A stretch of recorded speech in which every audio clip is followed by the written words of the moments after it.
Hello teachers, so this is our 90-minute lesson. This is part 1 of 3. Please do subscribe to this channel so that you will get all of the parts. Okay, so part 1 of 3 is the introduction and vocabulary only.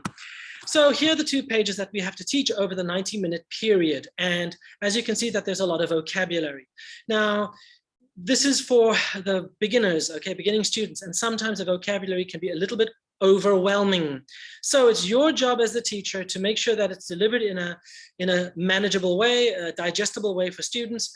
And let me show you how we're going to do that. So you will have your introduction, the first 5 minutes of your lesson, and the students will be calming down, they'll be coming in, and you as a teacher will go through a few routines and whatnot.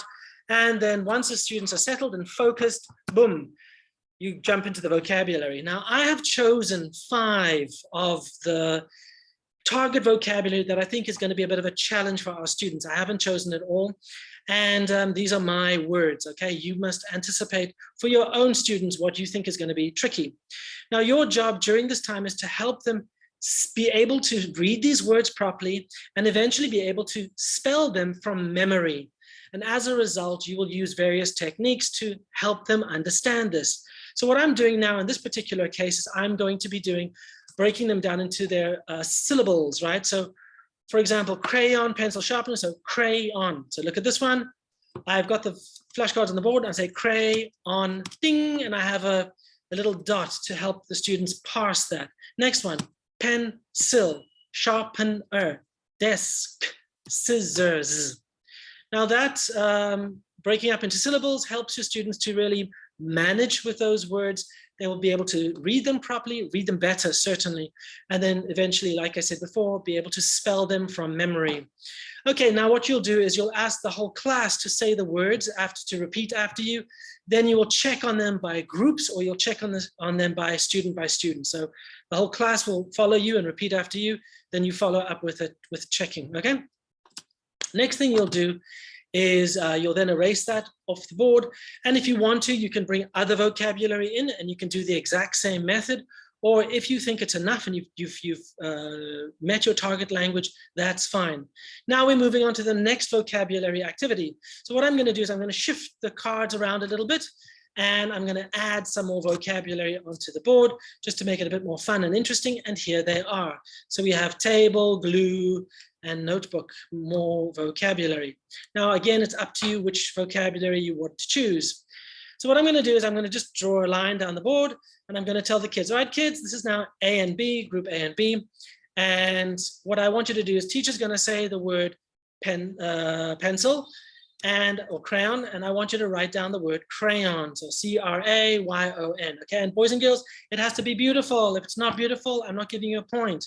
If it's wrong, if it's misspelled, I'm not giving you a point. Explain to the kids the rules before you start, otherwise they might complain a little bit later on. They say, I didn't know, you didn't tell me, something like this. Okay, next one. So I'll say to my students, all right, student number 1 from team A, student number 1 from team B, come up to the board, all right, and spell crayon. The students then have to spell crayon using their marker, okay, crayon, crayon. Good, sit down, thank you very much.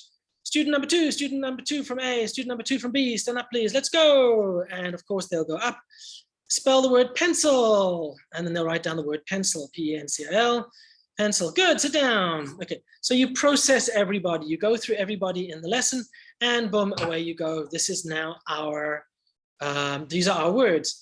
Now you're going to give points to your students, right? And you're going to write it down over here. So, all right, boys and girls, crayon is correct, good, good. And the handwriting is beautiful, good. Sharpener, uh-oh, it's incorrect. Scissors, uh-oh, it's incorrect. Boys and girls, this is correct, but it's ugly. The words are not correct. It's not close together. I want you to write the words closely together. Crayon, okay, so I'm not giving you a point. Crayon, crayon, glue, glue. All right, boys and girls, there we go. 4 and 3, okay? And then you can play the game a few times if you want to. Now, it's up to you. If you want to play the game next lesson or the lesson after, you can erase those words. So it becomes a little bit more harder. The challenge is slightly more difficult for our students. However, at the very beginning, you don't want to, at the beginning, you want the words on the board because they're simply copying it down. They haven't memorized them yet. Okay, so that's the story over there. Now you're going to erase that, and then we're going to move into our grammar. Okay, thank you, teachers, very much for watching. I really appreciate you taking the time out. I'll see you in the next video. Please subscribe so that you can then get that notification about the next video. Thanks a lot. See you again soon. Bye-bye.